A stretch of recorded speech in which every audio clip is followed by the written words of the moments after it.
Hi, my name is Michael Chaisson. You can find me on Instagram under the handle weeping_masks, or on Facebook, Weeping Masks, and YouTube, Weeping Mask Productions. And I portray the voice of the ghost in the Stab reboot. I first got the role because I had made a fun little promo for Scream Robes, who made the robe in the film as well as my personal robe. In the video, which is actually still up on my YouTube channel as of this recording, I used my Ghostface voice, and I guess the video garnered a lot of attention, and it eventually made its way over to Joshua after some fans had tagged him in the post. And Joshua ended up reaching out to me, asking me if I had any interest in working on the film, and the rest is history. After talking for a while, we actually realized that we live only about 2 hours away from each other, so I actually did go up to his apartment and attend the initial cast meet and greet / script reading. I got my headshots taken, all that. I met with the cast. But as far as working on the actual film, my experience was basically just here at home. I didn't actually go to the set during any of the real filming. As far as how I learned I could do the voice of Ghostface, well, I've been a diehard Scream fan for years now, and I've watched a lot of these low-budget independent fan films, and one thing that I've always picked up on is in a lot of these movies, they will just sort of synthesize their voice in post for the voice of the killer. They'll distort it, make it sound deeper, and make it unrecognizable.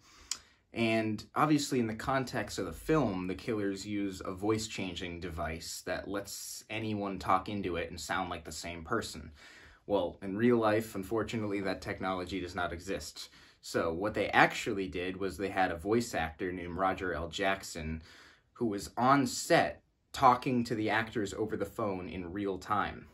And this is important because the voice needed to sound authentic. It needed to sound genuine. It needed to sound like a real person, because if a person picked up the phone and they were immediately greeted by a robot voice like Darth Vader, they would have just hung up immediately. So the voice needed to sound natural. It needed to sound alluring. It needed to sound sexy.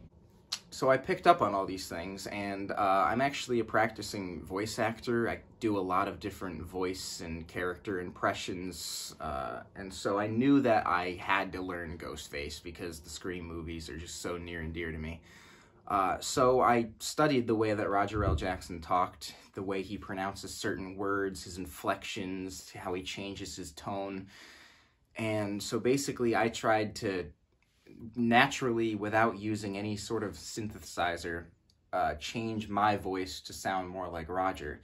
And depending on the scene, depending on the context of the moment, sometimes you need to make your voice sound more threatening. You hang up on me and I'll cut through your neck until I feel bone.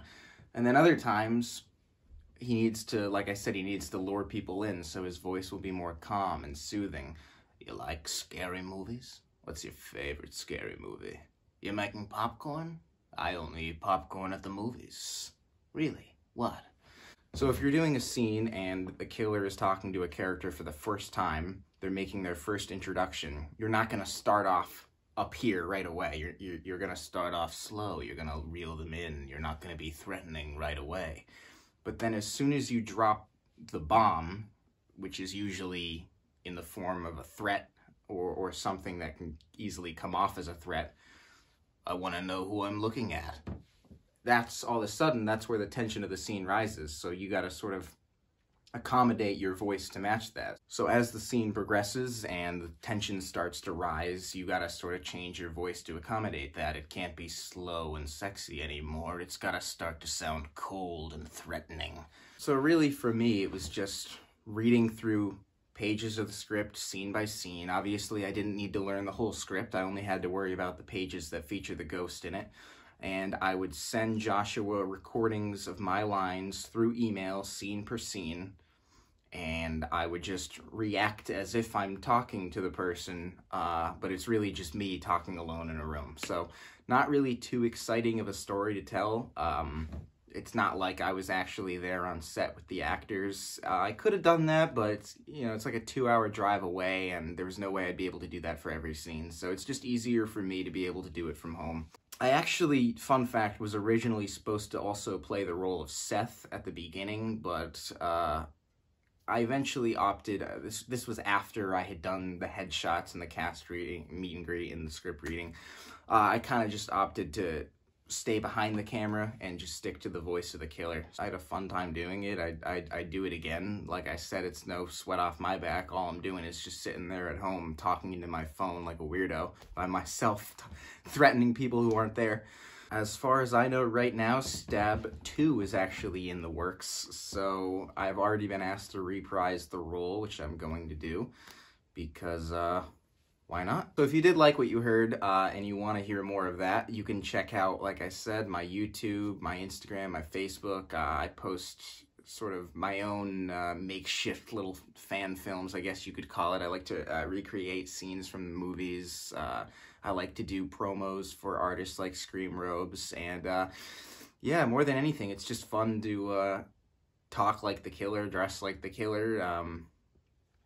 I'm happy to be able to provide services for people. I've done a lot of different work for people, such as shout-outs or sending people personalized voice messages for their phone as the killer. You know, it's just a fun thing to do. I don't really think of it as anything too serious, but if anyone wants me to do something like that for them, I do charge money. I don't charge too much, but depending on the extent of what you need me to do, definitely reach out to me and we can get something done. So I had a fun time working on the film. I'm excited to do Stab 2, and with that being said, see you soon.